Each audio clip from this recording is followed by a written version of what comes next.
Well, first of all, thank you very much to CTO for the opportunity to speak to you today. It's a great honour to speak at such a great event with such a highly esteemed audience. And thank you also to the honourable ministers who talked about their challenges in the digital transformation. Today, I'm going to talk very much about the digital transformation of mission-critical communications.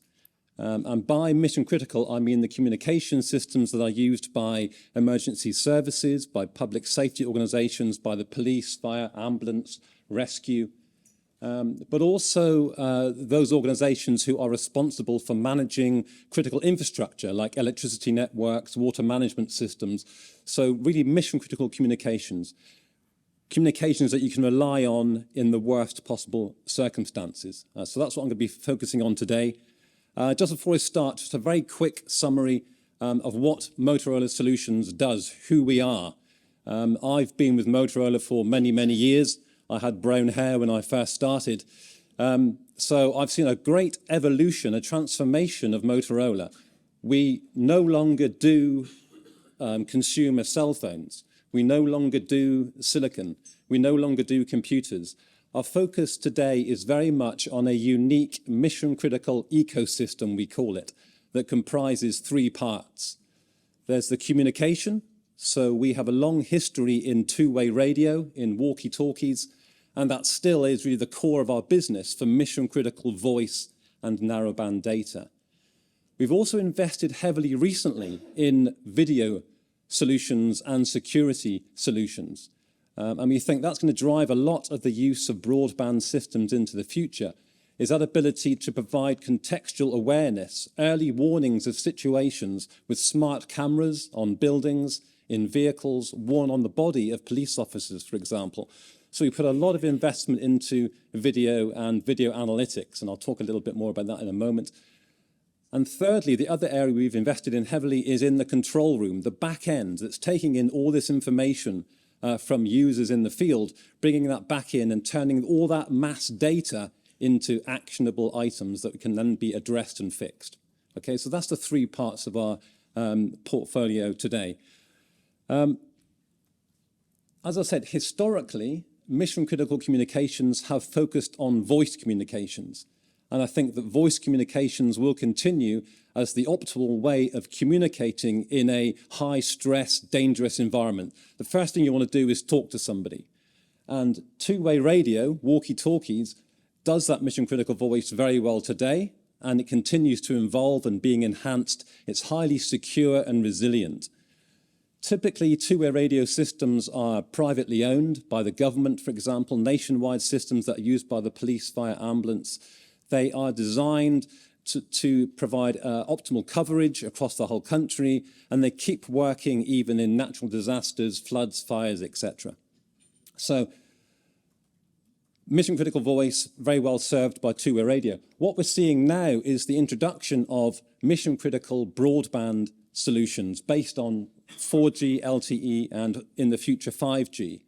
And they will very much supplement, they will augment those voice services with real value-add data services that will ultimately help to save lives and will help to protect our citizens in the country.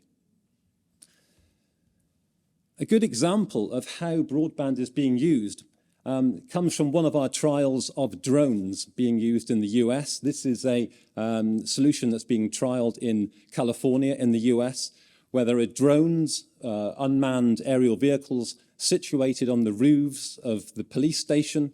If there's an incident, the drone is used as that first responder. The first thing to get out to the scene of the incident is the drone, and that sends back live video feed over the mobile broadband network to provide information to the control room, make sense of that information, and then dispatches the right service, whether it's fire, police, or ambulance.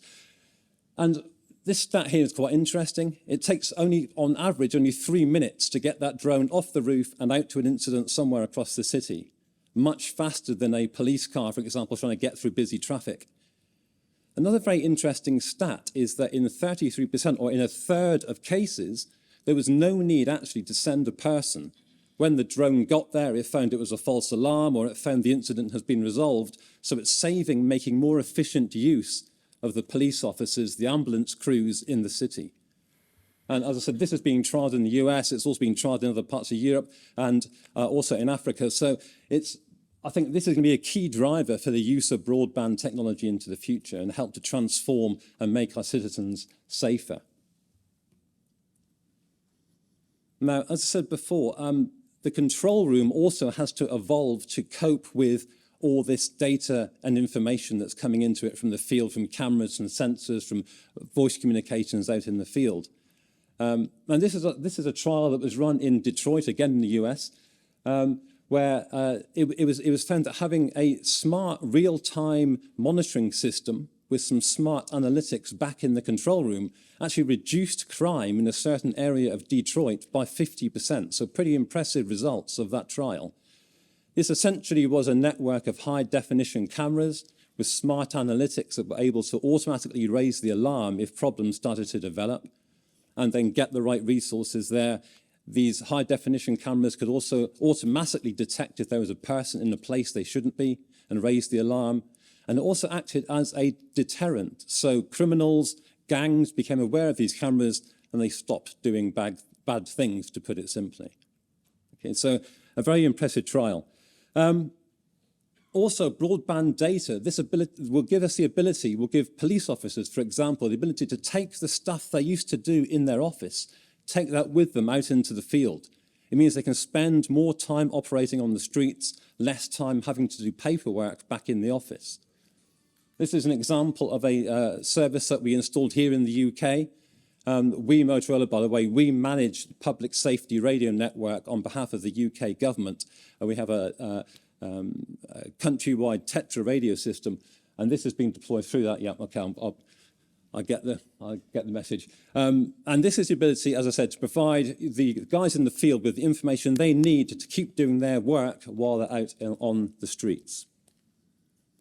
Now, I'll just quickly skip over this, but essentially, as I said before, all this data that's coming in from video systems, from cameras around the city, from cameras being worn on the police officers, it's a heck of a lot of data. This is from a survey, or from a pilot that was done rather in the US again, and just over the period of a 30-day period, so over a month, there was 1 petabyte of video data coming back into our system. A petabyte is a big number. It's 1 with 15 zeros on the end. Okay, and what that means is that that's too much data for a human to process. So you need to have artificial intelligence, smart assistants as part of that system to help turn all that data into useful action. And finally, how do we get there? I think that's the challenge. I think, as I said before, typically two-way radio systems are privately owned. They're managed by the government in many cases. In the future, we're going to have to deploy hybrid systems where part of the network is going to be owned by the MNO, by a commercial operator, maybe some private network in conjunction with that. So it's going to take some time for that to become mature, for that complexity to be resolved. So what we're seeing many of our organizations, their strategy is to continue to deploy voice over radio, but to deploy broadband services in parallel and wait for those broadband services to become mature before they become fully mission critical. By the way, just a quick advert for the TCCA, the Critical Communication Association. If you're not aware of that, please look it up on the internet. This is an association that represents users, operators, and manufacturers within the critical communications sector. I represent Motorola on the board of that organization, and there's some great information there for governments around the world. Good, thank you very much.